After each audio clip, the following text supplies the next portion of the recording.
We are going to turn your trampoline mat into a game controller that's going to allow you to play games with your tablet on your trampoline. There's a few key steps that you're going to have to follow to make sure that it operates as it should. Let's get into it. Follow the steps in your manual. It should take around 60 minutes for 2 people to install. You need one inside person and one outside person to install quickly and safely. Remember, the rods in your Springfree trampoline are loaded, so keep your face away from them at all times. It's also important to make sure that no one jumps on the trampoline while you're installing. So while we love them, keep the kids away. As the game system uses sensors to detect the jumper's position on the mat, your trampoline should be installed so that the mat is level. If there is more than 100mm difference from one side to the other, you will have to level the trampoline to ensure the system works. To play as soon as you've finished installing, make sure you have 4 AA batteries. Unpack all your parts and lay them out so you can make sure that you have everything. Check that you haven't missed any of the small parts. Now you're ready to get cracking. To find the correct position for your controller on the R54, face the door and find the leg to the left of it. Now it's time for your inside person. First, take the existing nut off. You may need to use a spanner to loosen it, but at this stage, don't take the bolt out. Put on the controller by placing the curved section around the back of the leg and over the bolt, and put the new barrel nut on it. It only needs to be finger tight. To ensure the controller is firmly mounted, put the supplied cable ties through the mounting plate and then around the frame. Now it's time to install the clips your cables will go through. Find sensor position 3 and install your first clip in the pocket that's 1 rod to the left. The correct way to install each clip is to slide it into the pocket facing to the left. Move around the mat to the left, installing in each pocket, but don't install right in front of the sensor mounts. Continue installing clips until you reach sensor position 4. Carefully cut the cable ties that are currently holding the sensor mount in place. Now it's time to secure the sensor mounts with the cable ties. Start at one cable mount and feed your cable ties up, across, and back down through the mat. Your outside person should help make sure they come up and go down through the right holes. Starting at sensor position 3, fit the sensor at the end of the cable into the cable mount. The sensor is keyed, so if it doesn't fit the first way you try, turn it over and fit again. Secure the sensor with 2 cable ties as shown to hold in place. Your outside person can help by holding the sensor in place as your inside person fastens the cable ties.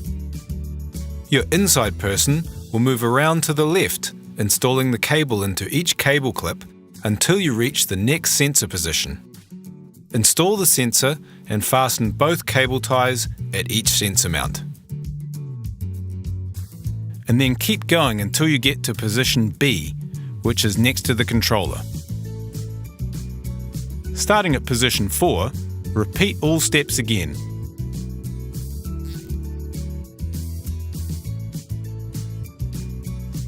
And your second cable should come out at position A.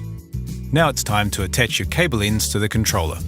At the yellow tag on the cable tube, feed cable A through until it comes out the end.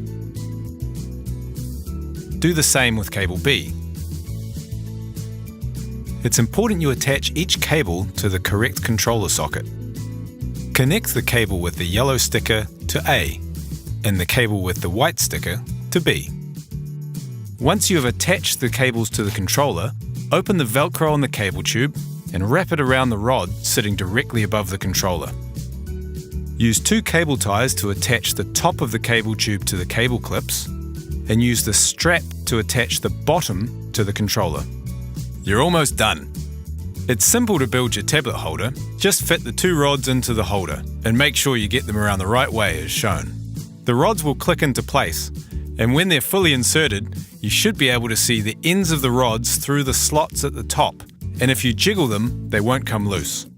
Make sure you're in an area that has good Wi-Fi connection. You may need to go inside. Go to either Google Play or the App Store and search for tgoma. Download the app. Open the app and follow the in-app instructions to set up your account. Fill in the form fields as prompted. It's important that you take the time to set up properly now, as these settings are the basis of your family's account going forwards.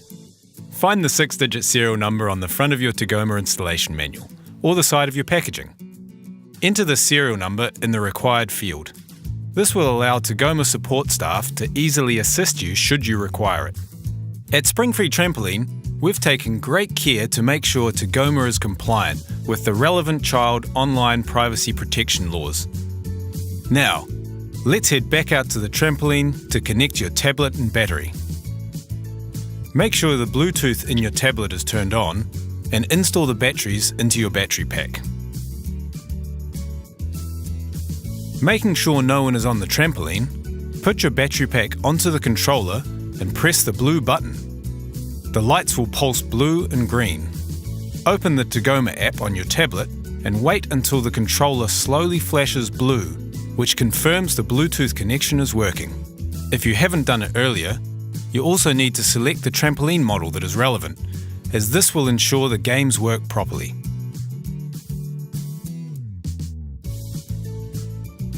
Put your tablet into the holder and install on the net by placing over the top, on the opposite side from the door. Finally, before you can get playing, you need to help tgoma understand where it is on the trampoline. You do this by setting the tablet position. Follow the instructions on your tablet screen, which will explain this to you. You're done! Now it's time to get jumping. A couple of things to remember. Make sure you bring your tablet in at night, as well as take the tablet holder off, as it can get blown away in the wind. It's also a good idea to take the battery pack inside when not in use. It will be okay if you leave it outside, but it won't last as long. You've now taken gaming outside and made it active. Share your pictures with us on Instagram, Facebook, or email them to us directly. And remember, to jump safe, jump one at a time.